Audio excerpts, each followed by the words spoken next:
Acho. Imagina o Zé Roberto, que hoje pode ser tetra campeão olímpico.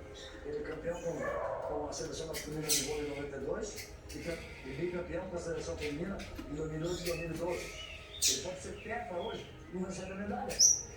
A confederação normalmente manda um punhal para dar, mas não é mesmo. Eles são 3 seleções. Ué. Terceiro, não, é os 3 classificados, 3 finalistas. Primeiro, segundo e terceiro lugar. Brasil, Espanha e México. Mas a noite hoje vai ser uma criança.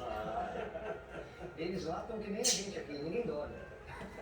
Quem é do Brasil tem voo cedinho na segunda-feira, você já viu até? No domingo, amanhã, cara. Tem gente que não tem jogo aí na Libertadores. E o litro sai por R$ 2,49. Água sanitária e Lux 2 litros, R$ 3,99. Água sanitária Big Soft 1 quilo, 2 litros, R$ 2,99. Pastoso Neutral, R$ 4,99. Inseticida Baicon, R$ 6,99. Vinho Alo Gel, R$ 5,99. Cítrica Nervoso, R$ 3,99. Detergente P, R$ 1,47. Veja multiuso, R$ 2,77. Limpador multiuso IP, R$ 1,99.